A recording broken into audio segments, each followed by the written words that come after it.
Doctor Aravind Nair, doctorate in law. മൊത്തം ബിരുദങ്ങൾ പറയാൻ നിന്നാൽ ഒരുപാട് വരും. ലോകത്തിലെ പ്രഗത്ഭരായ നിയമപണ്ഡിതന്മാരിൽ ഒരാൾ. വർഷത്തിലേറിയ പങ്കും പ്രഭാഷണ പരമ്പരകളുമായി വിദേശത്ത്. അരവിന്ദ് നായർ ആരോടും ഇടപഴകാറില്ല. തന്നിലേക്ക് തന്നെ ഒതുങ്ങുന്ന മുരടൻ പ്രകൃതം. മനുഷ്യ സമ്പർക്കം ഇഷ്ടപ്പെടുന്നില്ല എന്നതിന് പ്രധാന തെളിവ് വീടിന് മുൻപിൽ ഗേറ്റിൽ തൂങ്ങുന്ന ഈ board, visitors are not welcome.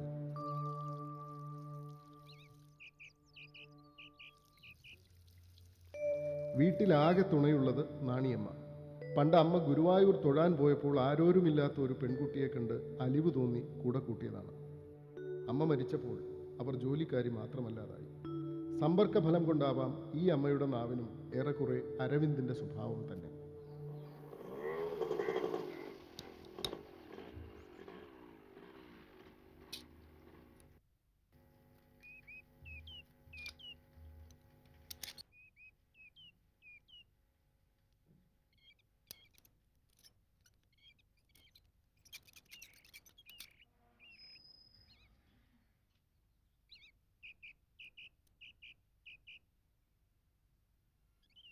ആരാ? എന്താ? അകത്തോട്ട് കയറാൻ ആരാ പറഞ്ഞേ? ആരും പറഞ്ഞില്ല. അരവിന്ദ് സാറിനെ ഒന്ന് കാണണം. ഞാൻ പത്രോഫീസിൽ നിന്നാണ്. ഇംഗ്ലീഷ് അറിഞ്ഞൂടാ അല്ലേ? അറിയാം, ഞാനൊരു ഇംഗ്ലീഷ് പത്രത്തിൽ നിന്നാണ്. എന്നിട്ടാണോ ഗേറ്റ് തൂക്കിയിട്ടിരിക്കുന്ന ബോർഡ് വായിക്കാതിരുന്നത്? വിസിറ്റേഴ്സ് അല്ലേ വെൽക്കം അല്ലാതുള്ളൂ. അതിന് ഞാൻ വിസിറ്റർ അല്ലല്ലോ. ഇയാള് പിന്നെ ആര്? ഇവിടുത്തെ സംബന്ധക്കാരനോ? വെറുതെ എന്നെ വഴക്ക് കേൾപ്പിക്കാൻ നിൽക്കാതെ സ്ഥലം വിടാൻ നോക്ക്. ഗേറ്റ് കടന്ന് അകത്ത് കയറി നിൽക്കുന്നത് അദ്ദേഹം വരുമ്പോഴെങ്ങാനും കണ്ടാൽ തനിക്കും എനിക്കും കിട്ടും. അല്ല, ഞാൻ വളരെ സീരിയസ് ആയ ഒരു അഭിമുഖത്തിന് വന്നതാണ്. ഗേറ്റ് അടച്ചു പൂട്ടാനാണ് ചങ്ങലയും താഴും. അത് ചെയ്യാതിരുന്നാൽ ദാ ഇതുപോലെ പല ജന്തുക്കളും നുഴഞ്ഞു കയറും. എത്ര പറഞ്ഞാലും തള്ളക്ക് മനസ്സിലാവില്ലല്ലോ. But sir, I am on a very serious mission. Did you fix up an appointment with me? Then why should I bother whether your mission is serious or not? Sir. No, I have no time to waste on your interviews and filthy talks. അങ്ങനെയല്ല sir. അങ്ങനെ തന്നെയാണ്. എനിക്ക് പറയാനുള്ളത് മുഴുവൻ ഞാൻ പ്രബന്ധങ്ങളിലൂടെയും പ്രഭാഷണങ്ങളിലൂടെയും പറയുന്നുണ്ട്. പിന്നെ എൻ്റെ സ്വകാര്യത അത് വിൽപ്പന ചരക്കാക്കാൻ ഞാൻ ഉദ്ദേശിക്കുന്നുമില്ല. You just leave me and please get out. ഒന്ന് അങ്ങോട്ട് പുറത്തിറങ്ങി നിന്നേ.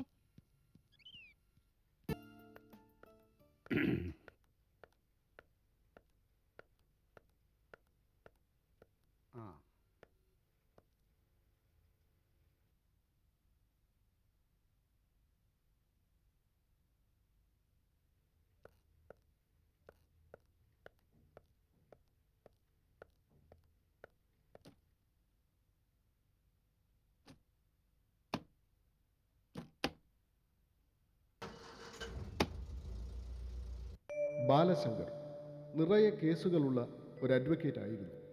ഇപ്പോൾ കേരള ഹൈക്കോടതിയിൽ ഏറ്റവും പ്രായം കുറഞ്ഞ ജസ്റ്റിസ്. സാധാരണഗതിയിൽ ഒരു ചീഫ് ജസ്റ്റിസ് എങ്കിലുമായിട്ടേ പെൻഷൻ പറ്റൂ. പക്ഷേ ഈയിടെ മനസമാധാനത്തിന് യോഗമില്ല.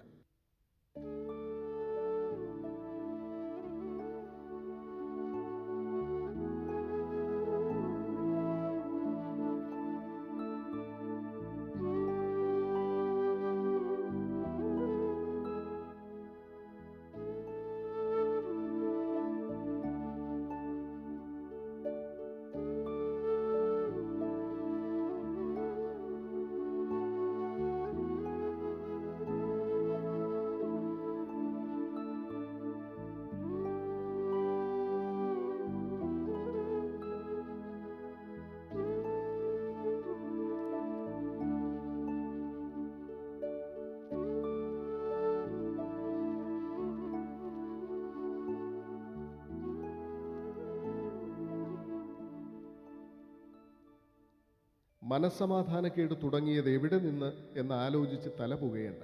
ഒറ്റ മകളേയുള്ളൂ മീര. അവൾ വളർന്നു വലുതായതോടെ ബാലശങ്കറിൻ്റെ ഭാര്യ മാളവികയ്ക്ക് പിന്നെ വലിയ ഉത്തരവാദിത്തങ്ങളില്ലാതായി. അപ്പോഴാണ് അലമാരയിലെ ഫയലിലിരുന്ന 20 വർഷം പഴക്കമുള്ള ഒരു ലോ ഡിഗ്രി വീർപ്പുമുട്ടി തല പുറത്തേക്ക് കാണിച്ചത്.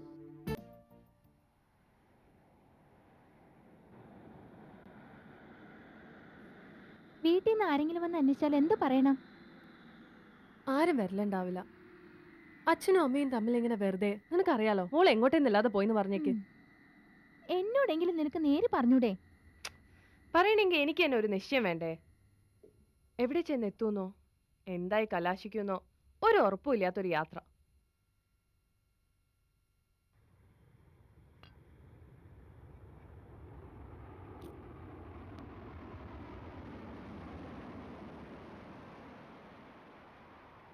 ജസ്റ്റിസ് ബാലശങ്കറിൻ്റെയും അഡ്വക്കേറ്റ് മാളവികയുടെയും അല്ലേ സന്താനം ഒരുമ്പെട്ടിറങ്ങിയാൽ ഒരുമ്പെട്ട് തന്നെ.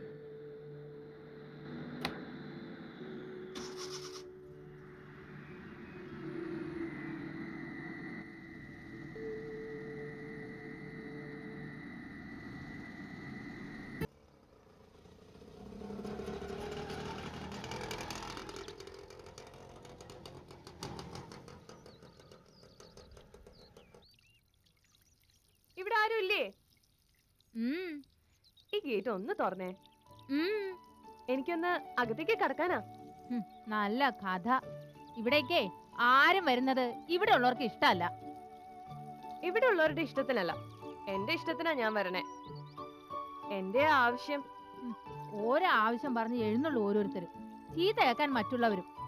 കുഞ്ഞൊന്ന് സമയം കളയാണ്ട് പോയേ. ഇവിടെ ഇങ്ങനെ സംസാരിച്ച് നിക്കണത് കണ്ടാൽ പിന്നെ അതിന്റെ പേരിലാവും നാണയമ്മയുടെ നെഞ്ചത്തോട്ട്. നാണിയമ്മേ, നാണിയമ്മേ, നിൽക്കൂ, ഒന്ന് പറയട്ടെ, പോവല്ലേ? ശോ.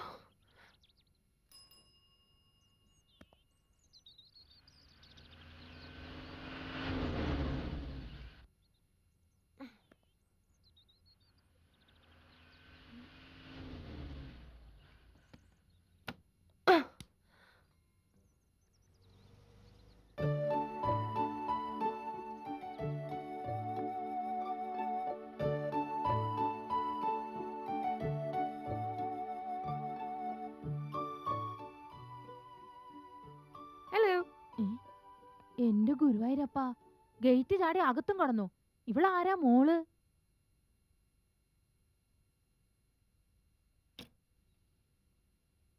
ഞാൻ ഒന്ന് അകത്തേക്ക് കടന്നോട്ടെ?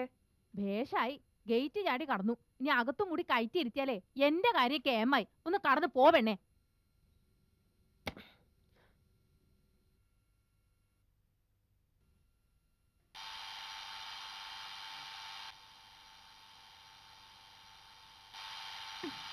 നാശം, ഇതെന്തിനുള്ള പുറപ്പാടാണ്?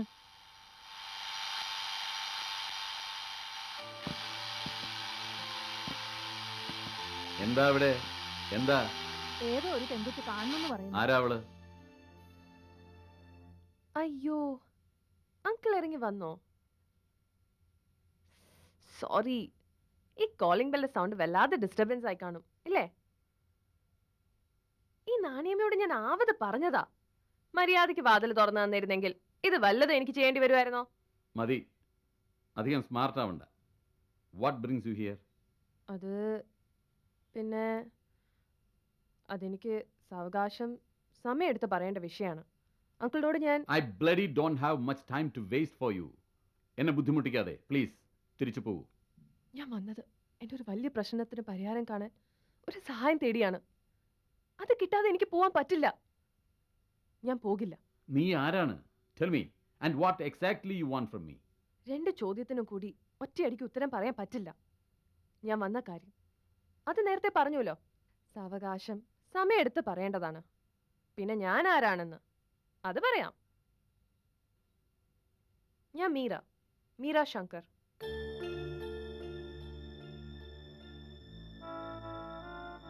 എന്തേ, പേര് മാത്രം കേട്ടിട്ട് ഒരു പിടിയും കിട്ടുന്നില്ല അല്ലേ? ഒരു ക്ലൂ തരാം. ഞാൻ മാളവികയുടെ മകളാണ്.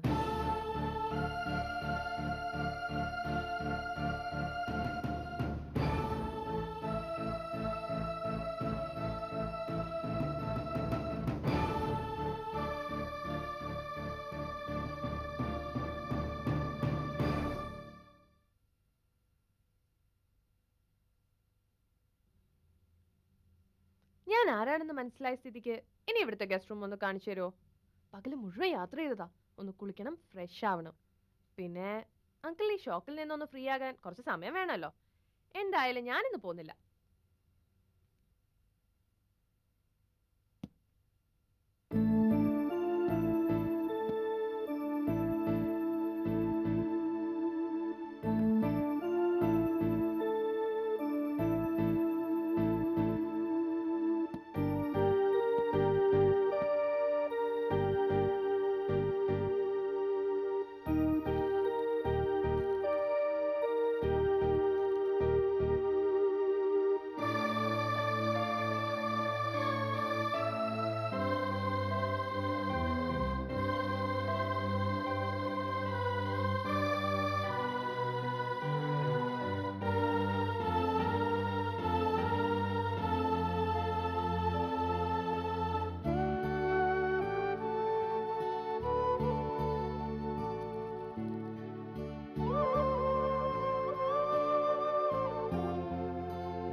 ദാ അരവിന്ദൻ സാർ വരുന്നു.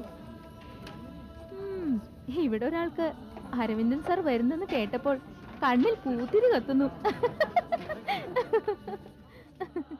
Good morning sir. Very good morning. Please be seated. Well, my dear friends, if you are in a mood to learn, here I am in a mood to teach.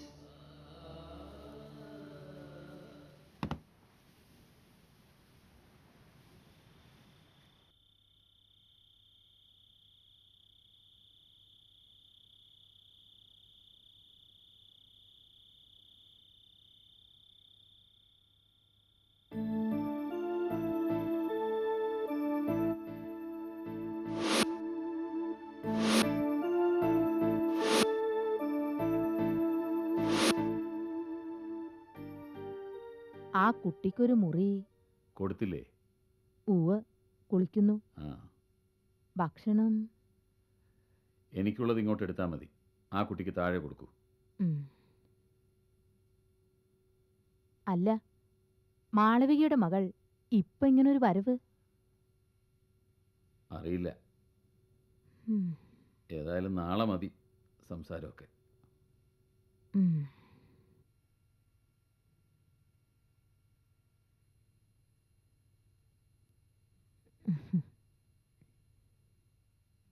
ഒരു കഷ്ണം കൂടെ chicken. ഒന്നല്ല രണ്ടാവാം.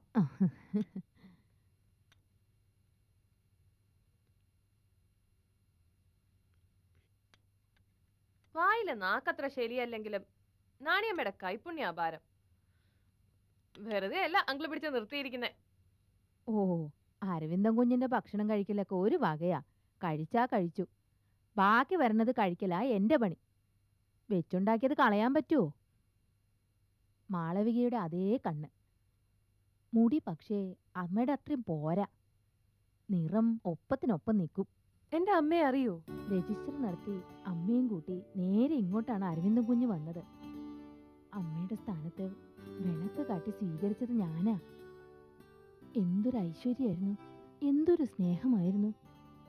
ഒടുക്കം ആരോ കൈവിഷം കൊടുത്തിട്ടെന്ന പോലെ വാശിക്കെല്ലാം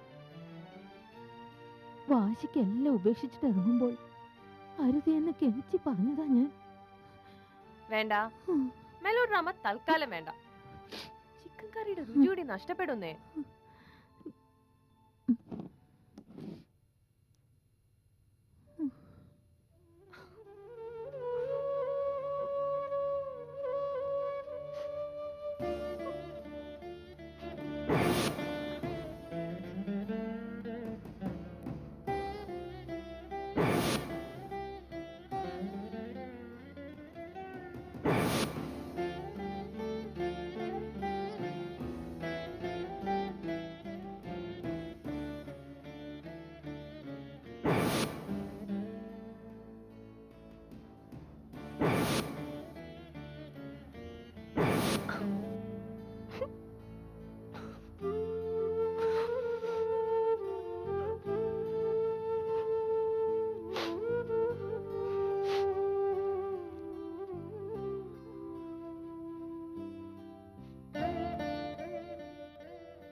തളരാനും അല്ല വന്നത്. ഒരുപാട് നേരിടേണ്ടി വരും. You have to face it boldly Meera. എങ്കിലേ നേടാനാകൂ.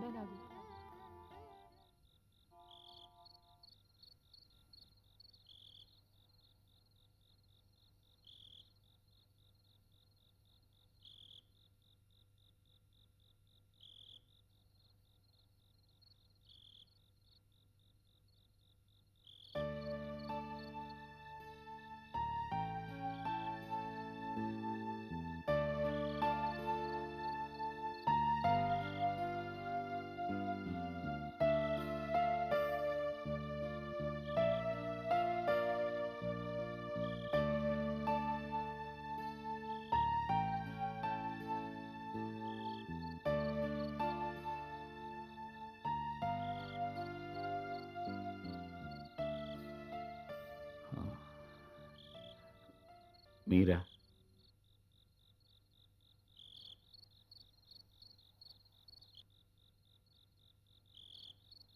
മീര ഉറങ്ങിയില്ല അല്ലേ?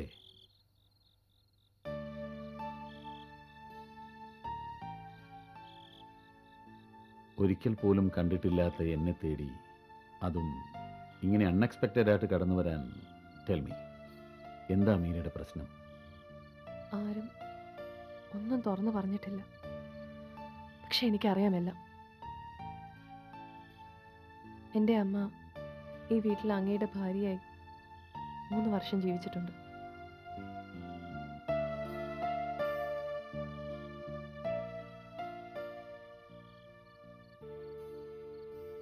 ആ ജീവിതം വേണ്ടെന്ന് വെക്കാൻ കാരണം എന്തെന്ന് എനിക്ക് അറിഞ്ഞൂടാ.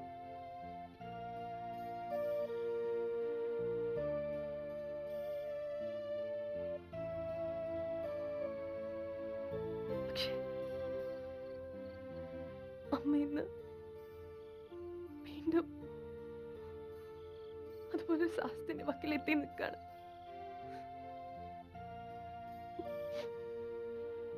അച്ഛനും അമ്മയും ഒരു റൂഫിന് കീഴിൽ അന്യരെ പോലെ ഒരു വീട്ടിൽ 1 വർഷമായി.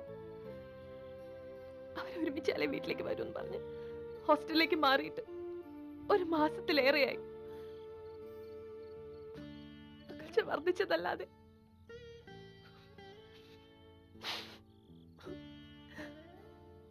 എനിക്ക് പേടിയാവുന്നു അങ്കിൾ. ഏത് നിമിഷം അവർ എന്നേക്കുമായി പിരിയാം. ചിലപ്പോ അതിന് വഴക്കം മനസ്സ് വരാതെ എന്റെ അച്ഛൻ സാഹസവും. നോ, അങ്ങനെ ഒന്നും സംഭവിക്കില്ല. മാളവിക എന്നെ വിട്ടു പോയെങ്കിലും സന്തോഷത്തോടെയും സമാധാനത്തോടെയും കഴിയുന്നു എന്നാണ് ഞാൻ കരുതിയിരുന്നത്. But this is shocking, painfully shocking. എനിക്ക് അവരെ ഒരുമിച്ച് വേണം അങ്കിൾ. അങ്കിളിന് മാത്രമേ അവരെ കൂട്ടി യോജിപ്പിക്കാൻ പറ്റൂ. മീര, എനിക്ക് എന്ത് ചെയ്യാൻ കഴിയും? അങ്കിളിനെ കഴിയും. പക്ഷേ ഞാൻ എങ്ങനെ? എന്റെ പ്രിയപ്പെട്ട ഗുരുനാഥൻ എന്നെ അങ്കിളിനെ കുറിച്ച് അച്ഛൻ എന്നും പറഞ്ഞിട്ടുള്ളൂ. അങ്കിളിനെ കുറ്റപ്പെടുത്തി ഒരു സൂചന പോലും അമ്മയുടെ വാക്കുകളിൽ ഞാൻ കേട്ടിട്ടില്ല. സംഭവിക്കരുതാത്തതാണ് നിങ്ങൾക്കിടയിൽ സംഭവിച്ചതെങ്കിൽ. പക്ഷെ കുട്ടി, നീ ആവശ്യപ്പെടുന്നത് I know it's an impossible task. അങ്കിളിനെ എന്നെ സഹായിക്കാൻ കഴിയും. വ്യക്തമായൊരു ഉത്തരം പോലും പറയാൻ കഴിയാത്ത വിധം എൻ്റെ മനസ്സാകെ പതറിയിരിക്കുക. I don't know. I just don't know.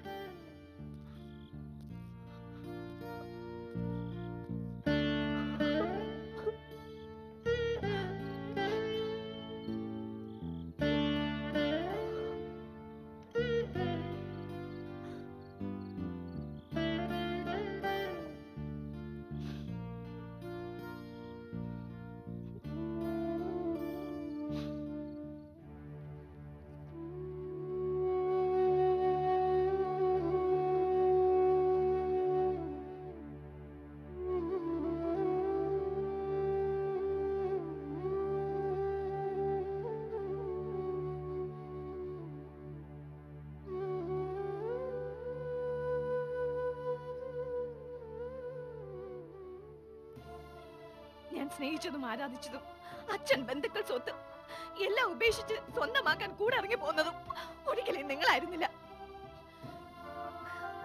അരവിന്ദട്ടനല്ല നിങ്ങൾ.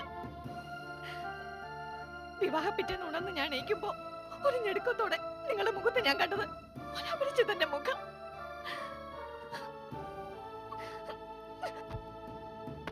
എനിക്ക് എന്നോട് തന്നെ അറപ്പാണിപ്പോ. I have been living with a stranger all these years. എന്റെ ആരുമല്ലാത്ത ഒരാളുടെ കൂടെയാണ് ഈ 3 വർഷങ്ങൾ ഞാൻ പുറത്തുനിന്ന് മനസ്സിലാക്കുമ്പോ കുറ്റബോധമാണ് എനിക്ക്. I feel ashamed and guilty. ഇനി വയ്യ. Enough is enough.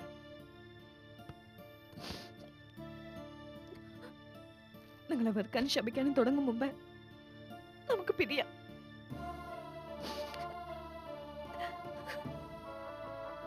നമ്മൾ തമ്മിൽ ഒരിക്കലും ഇങ്ങനെ കണ്ടുമുട്ടിയിരുന്നില്ലെന്ന് നമുക്ക് സ്വയം വിശ്വസിക്കാം.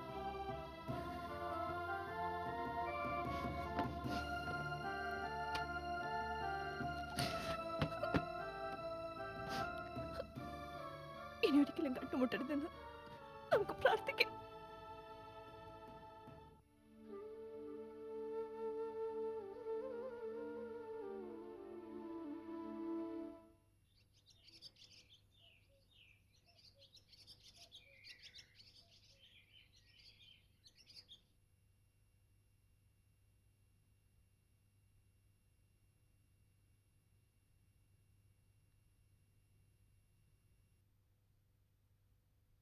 മീരയുടെ ദൃഷ്ടിയിൽ ആരുടെ ഭാഗത്താണ് തെറ്റ്? മാളവികയുടെയോ അതോ ബാലശങ്കറിൻ്റെയോ?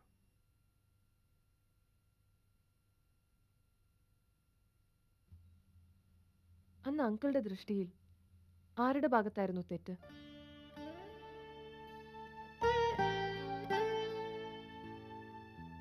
അമ്മയുടേതോ അതോ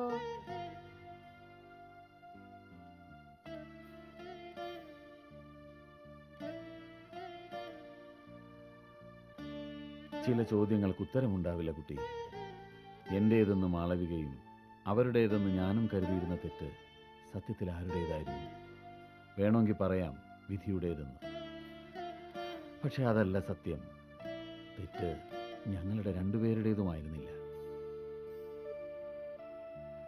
തെറ്റുകൾ തേടി പോകുന്നതിനിടയിൽ രണ്ടു വശത്തുമുള്ള ശരികൾ പരസ്പരം കാണാൻ കണ്ണില്ലാതെ പോയി. ഇത്രയും തിരിച്ചറിയാൻ എനിക്ക് കൊടുക്കേണ്ടി വന്നത് എൻ്റെ ഒരു ജന്മമാണ്. ഈ ദുർവിധി എന്റെ അച്ഛനും അമ്മയ്ക്കും ഉണ്ടാവരുത്.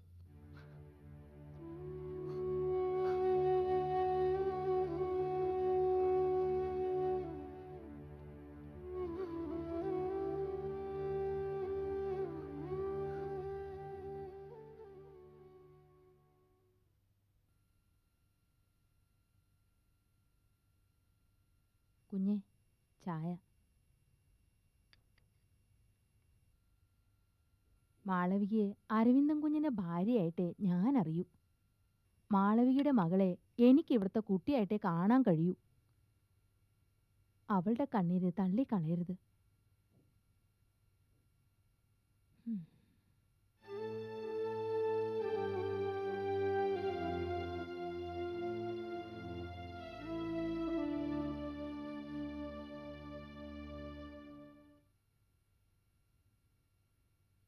അരവിന്ദൻ കുഞ്ഞ് വരും.